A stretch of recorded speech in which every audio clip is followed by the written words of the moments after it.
Assalamualaikum warahmatullahi wabarakatuh. Pada kesempatan kali ini saya akan mempresentasikan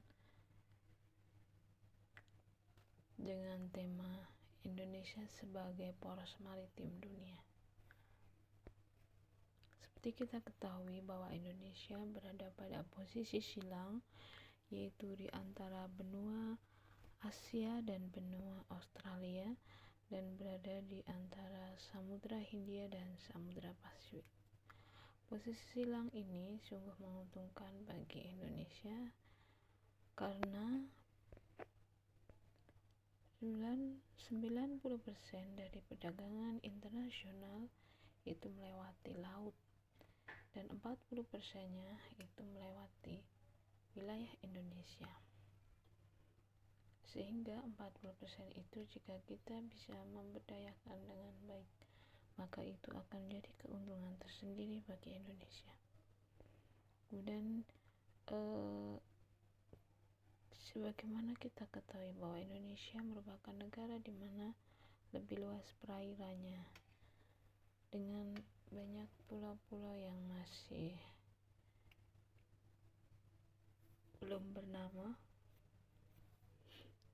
Kira-kira ada 17 ribuan pulau di Indonesia yang kecil-kecil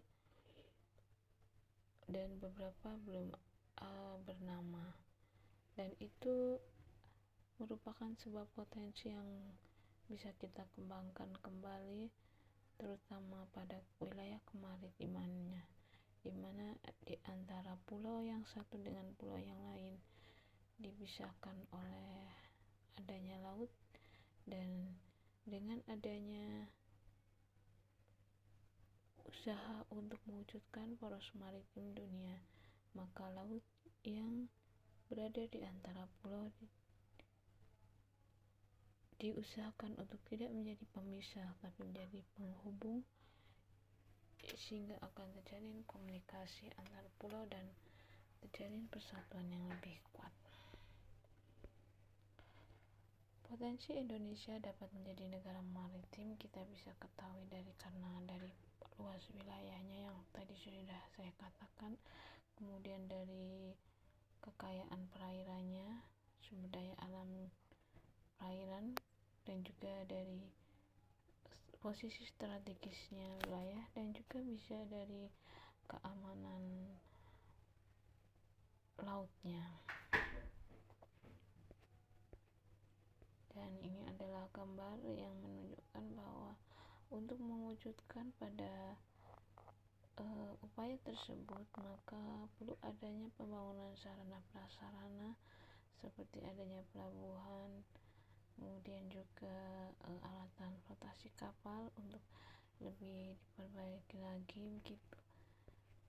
Dan potensi alam keindahannya itu bisa juga menjadikan nilai ekonomis tersendiri bagi Indonesia. Sumber daya alam kelautannya seperti ikan yang sampai sekarang masih kita anggap bahwa harga ikan itu mahal, padahal yang terjadi bahwa negara kita dikelilingi oleh laut ya, dan itu seharusnya tidak menjadikan ikan menjadi lebih mahal gitu. Nah, ini pulau-pulau kecil yang strategis yang terletak di perbatasan wilayah negara lain, strategis karena posisinya menghubungkan dengan negara lain, tapi itu bisa menjadi sebuah titik kerawanan sosial karena akan terjadi pengklaiman jika salah satu negara mengakui itu menjadi milik negara lain begitu. Dan ini kita bisa lihat bahwa upaya yang lain untuk hal tersebut adalah dengan pembangunan tol laut. Tol laut di sini dengan pembukaan trayek baru perairan laut untuk meminimalkan disparitas harga gitu. Dan juga yang tidak kalah pentingnya adalah keamanan maritim, karena kita tahu bahwa beberapa pulau yang sudah diklaim menjadi negara lain itu menjadi sebuah pengalaman berharga bagi kita untuk tidak terulang kembali. Kemudian juga sumber daya perairan seperti ikan yang banyak terjadi pencurian dari negara lain. Sehingga intinya dengan poros Indonesia dijadikan sebagai ingin menjadi poros maritim dunia, itu maksudnya ada sebuah gagasan strategis untuk menjamin konektivitas antar pulau. Maksudnya bahwa pulau-pulau yang berada di antara bawah laut yang berada di antara pulau itu tidak menjadi sebuah pemisah tapi menjadi penghubung begitu. Kemudian pengembangan industri perkapalan dan perikanan untuk bisa menjadi lebih layak lagi, dan juga perbaikan transportasi laut serta fokus pada keamanan maritim. Nah, 5 pilar itu tadi inti dari pembahasan kita, bahwa untuk mewujudkan hal itu adalah bagaimana antar pulau itu bisa menjadi sebuah kesatuan gitu ya, atau ada terjalin komunikasi yang lebih erat.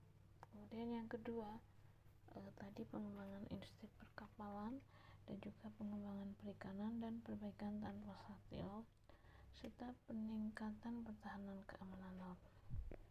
Ini tadi yang sudah kita bahas. Nah, kenapa kita ingin lebih menekuni memperkuat lagi kemaritimannya, karena seperti sejarah pada zaman Kerajaan Sriwijaya bahwa kelautan itu memegang peranan penting. Kita bisa lihat dari hasil lautnya di sini, selain sumber daya perikanan, itu juga bisa pertambangan dan energi serta pengembangan wisata bahari.